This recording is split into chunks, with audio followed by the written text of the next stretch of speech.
Welcome to Emergence Magazine's podcast. I'm Emmanuel Vaughn Lee, host of this show and executive editor of Emergence Magazine, located on the unceded ancestral lands of the Coast Miwok people in present-day Marin County. Each week, we feature interviews, stories, poetry, and author-narrated essays exploring the threads connecting ecology, culture, and spirituality. When we define something, we inherently place limits around it, declaring where it ends and something else begins.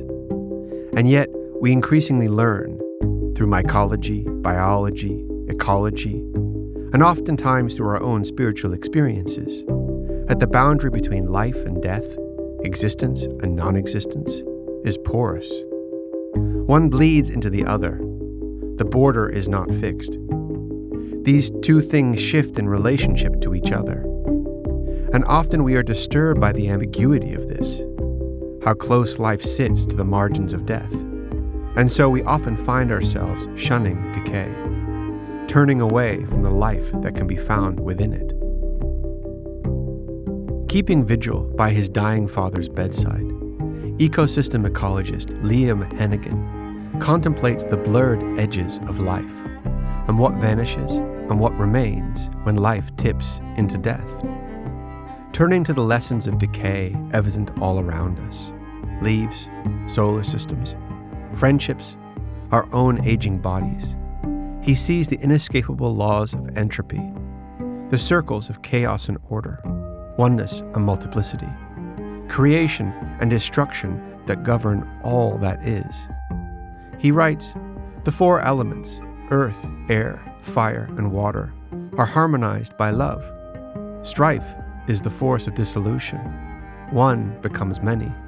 Things fall apart."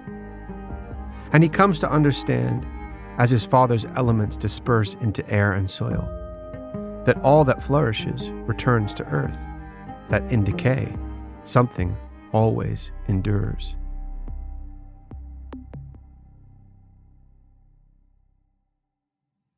For all things are from the earth, and all return to the earth in the end. Theodoritus, from Treatment of the Greek Conditions. Earth to earth. Before my father's final illness, I had not understood that when the call goes out to assemble family members dolefully about a deathbed, because a decision has been made to let the loved one pass. The timer is set, the sand is trickling down. Death, that omnipresent possibility at the best of times, becomes calculable when sustenance is withheld. Paddy Heneghan, born in Tralee, Ireland, on the 29th of March 1927, lived 95 years, and though defying predictions by lingering beyond his appointed hour, is now, by all reasonable standards used to determine such matters, dead. During those nights, holding vigil at my father's hospital bedside, I stayed awake, counting his breaths. Human breath, or so Aristotle conjectured, supplies the air, the most divine of the elements, needed to form the pneuma zotikon, the living spirit. I counted as my father's living spirit, still hitched to his racked body, was sustained by 12 breaths a minute, 720 ragged breaths an hour. When he breathed a final time, the last of 600 million by my calculation, I was away. My mother and 2 siblings were at his side. Years before this, a stroke had left my father alive, but greatly diminished. At the village coffee shop, my mother and I drank our cappuccinos and ate our Bakewell tarts, and I said, "It may not seem so yet, but this family has already fallen apart." Later, Dad would tell me stories each one polished, smooth as a pebble caught in the endless tide. Everything unnecessary is rubbed away. Often it is the same story told in the same way. The waves don't tire of the same old moon, the same path along the shore. When I returned to my father's bedside, moments after he'd been pronounced dead, I held his hand in mine. It was still warm. An editorial published in the British Medical Journal in 1895, responding to a spate of anxiety about premature internment, vaguely crossed my mind. Yes, the editors conceded, there are occasions when syncope, coma, convulsion, hysterical spasm, catalepsy, and exhaustion mimic the death throes. Assuringly, however, medical professionals could always tell when life has truly departed the body. Holding my father's hand, I could not recall what the true signs of death were. My father was not a man for grasping hands. His expression of affection took other forms. One morning, after a night of childhood terrors drove me to my parents' room, I rose to leave the comforts of their bed when my father stirred. His sleeping hand fell across me. I studied it as if it were a stunning natural marvel, which I suppose every father's hand is. As he lay in his casket, I took his hand for one last time. It was so cold. I'd never before known how cold is the lifeless air. What first we learn about fire, philosopher Gaston Bachelard reminds us, is not to touch it.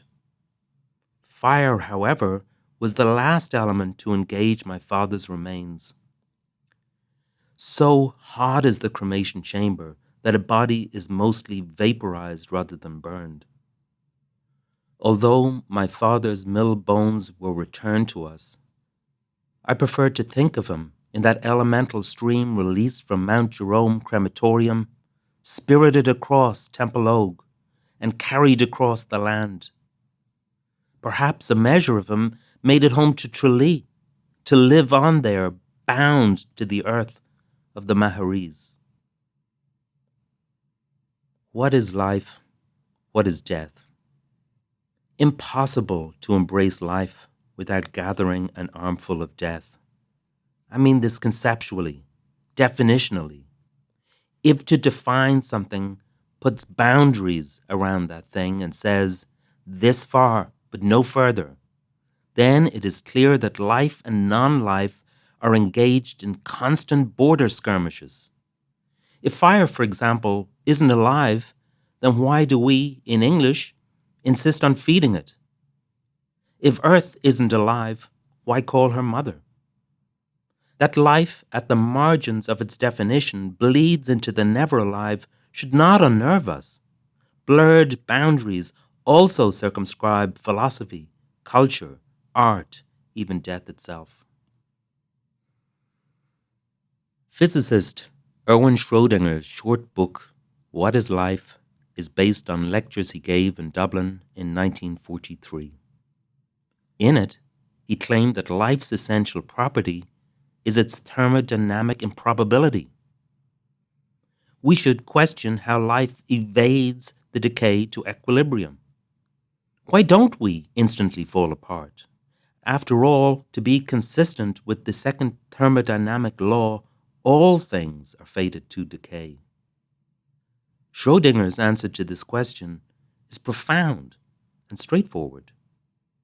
Organisms maintain a high level of orderliness, low entropy, by continually sucking orderliness from their environment.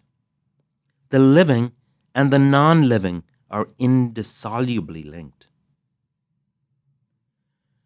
On earth, as in the heavens, all things reside in the kingdom of decay. It's the ineluctable message of thermodynamics. When you chance upon a thing not falling apart, you must ask, why not? How are you resisting decay? When naturalist John Muir wrote that everything is hitched to everything else in the universe, he might have added the less jolly codicil that any well-arrayed thing is twin to disarray, and that disarray is the sibling that pulls the wagon, that constructs the road, and that sets the nose inexorably in the direction of death. Despite our vaunted bipedality, humans move through the world as if on a horizontal plane, nibbling at the world as we go. To the rear, the vermiform tube of our body emits its rivulet of waste. As with humans, so too with other organisms, the stomatal and the mouthless alike, absorbing order, depositing streams of havoc. In saying that life and environment are indissolubly linked, it's the equilibration of order and chaos that is meant.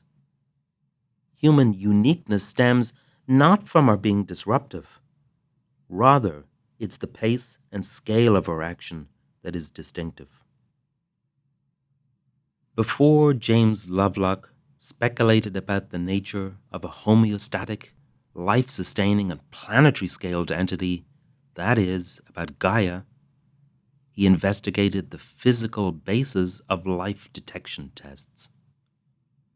He conjectured that the presence of life on any planet can be confirmed by the omnipresence of intense orderliness and of events utterly improbable on the basis of thermodynamic equilibrium.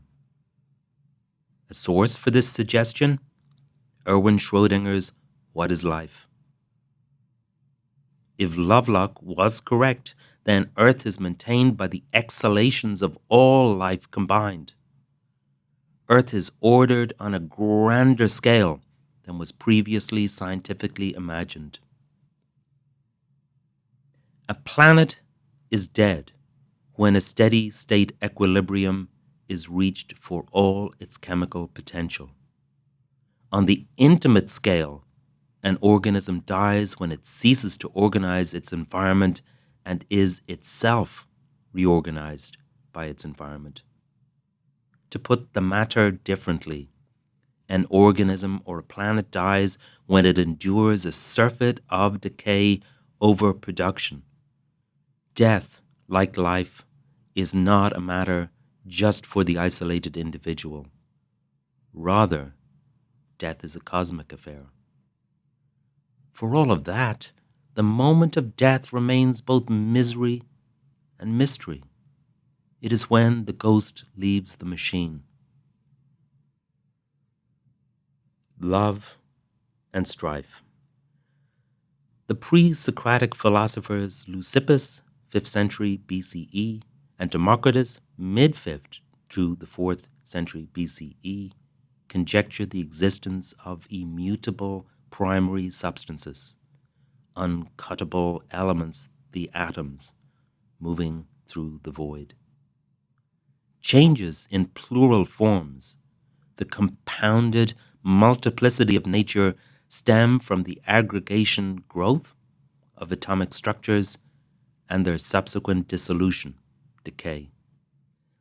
Later, Empedocles, circa 495 to circa 435 BCE, described nature as emerging from opposing processes, harmonization into unity, and dissolution into plurality. The four elements, earth, air, fire, and water, are harmonized by love. Strife is the force of dissolution. One becomes many, things fall apart. To everything there is a season, Ecclesiastes reminds us, and a time to every purpose under heaven, a time to break down and a time to build up. This intuition of a harmony between creation and destruction is echoed by Empedocles. who declares that concerning nature, a twofold story is told. At one time, they grew to be one alone out of many. At another, again, they grew apart to be many out of one. Look for love and strife under their many names. In the natural order of things, they should achieve a balance. The degree to which, in our modern conception of the cosmos, the forces of order and disorder are balanced is a question best left to physicists. Undoubtedly, we live in a universe where the second law of thermodynamics is inviolate, where the arrow of time is drawn from the quiver of dissolution. On the local scales where you and I operate, we can see creation and destruction play out in fateful ways. We're born, we endure a bit, and then we die. And as we endure, we atrophy, we resist, we repair, only to succumb. The duality in our daily lives of the forces of both aggregation and disaggregation, of love and of strife, are so far-reaching that these tendencies are called by many names. Synonyms for the former include growth, building, constructing, creating, developing, enhancing, expanding, flourishing, improving, proliferating, strengthening, and thriving. Synonyms for the latter include decay, atrophy, corrosion, decomposition, degeneration, destruction, deterioration, disintegration, erosion, moldering, rotting, simplification, and unraveling. Look around you.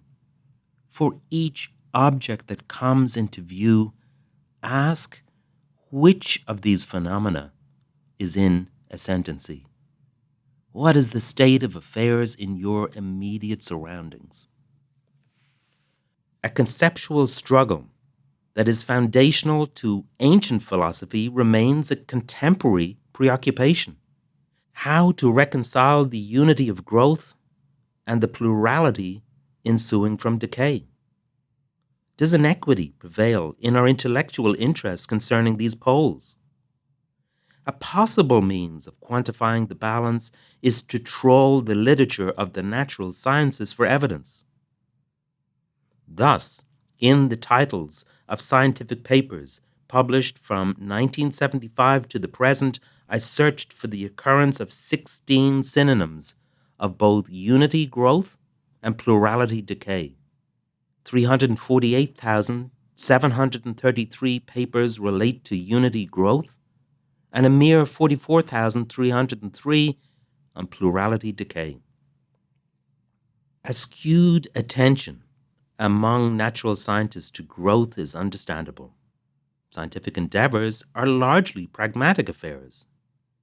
But does the neglect of decay extend to other intellectual traditions? It's not an easy question to answer.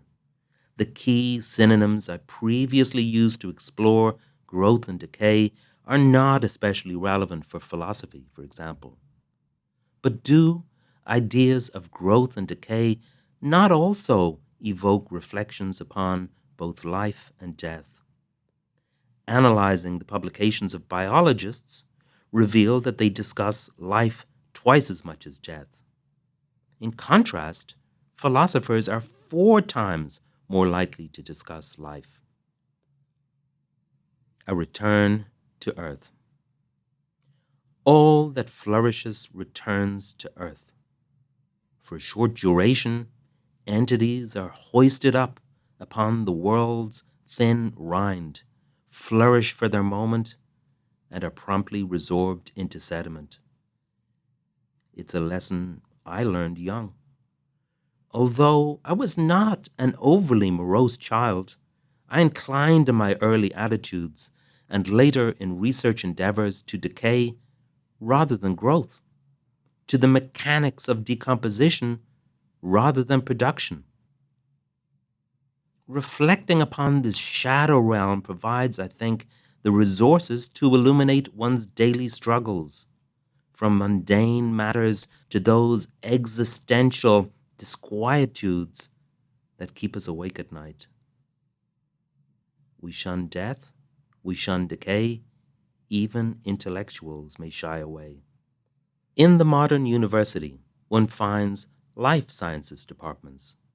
And even if that faculty fails adequately to capture all life, such departments still aggregate under the one roof many of life's quintessential themes.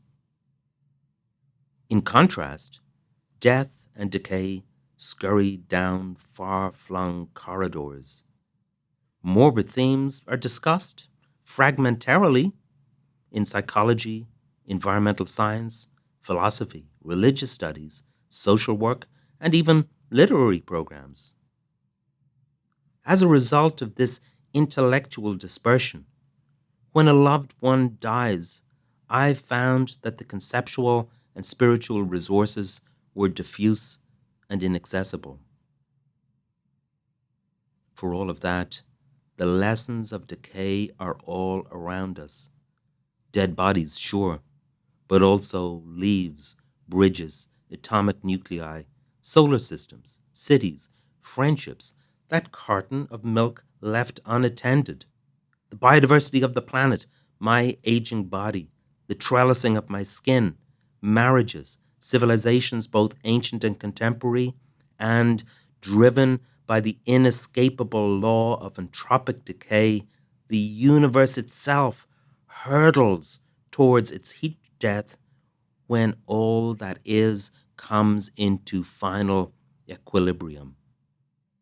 The cosmos, like an old man sinking finally into his twilight bed, reaches at long last a constant, uniform temperature.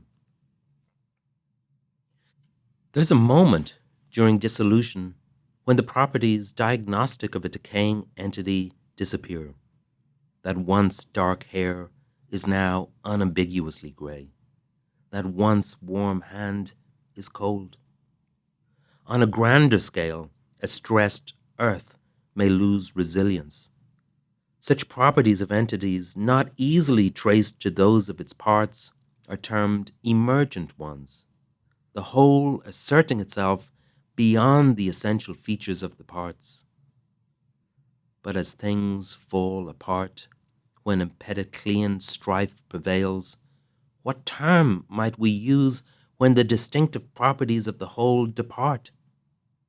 Should these nameless departures not also be given their due? For dust you are, and to dust you will return. Thus, in Genesis, God invites us from the very beginning to keep the decay of the flesh ever close to mind. The ghost leaves the machine, the soul departs the body, the essential property seems to be gone. And yet, for all of that, in decay, something always endures. My father's elements were dispersed to the air. Some now have fallen to earth. I remember that polymathic man. I remember his ceaseless stories. I remember a hand fallen across my body. I remember a father's care.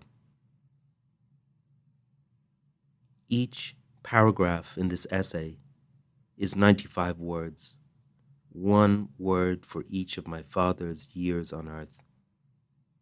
As I write these final sentences, I'm counting down. 67 words remain, now 64. They slip away almost without my noticing. Only a handful remain. I recollect this.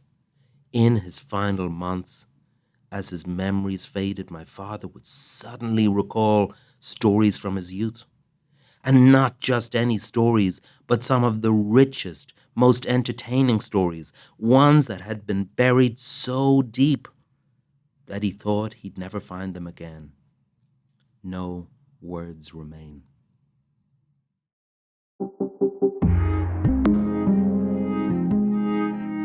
This essay is from Elementals, an anthology of essays, poetry, and stories, shared as part of a partnership between Emergence and the Center for Humans and Nature.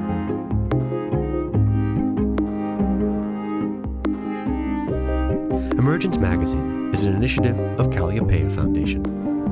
Our original essays, in-depth interviews, films, and rich multimedia explore the threads connecting ecology, culture, and spirituality. Our theme music is composed by Logan Stanley and H. Scott Salinas. This podcast is edited by Erica Neininger and produced by Shauna Quinn and Emmanuel Vonley, with writing by Lucy Wormald. You can subscribe to our podcast wherever podcasts are found. To subscribe to our newsletter, order our new print edition, and check out more of our stories, visit emergencemagazine.org.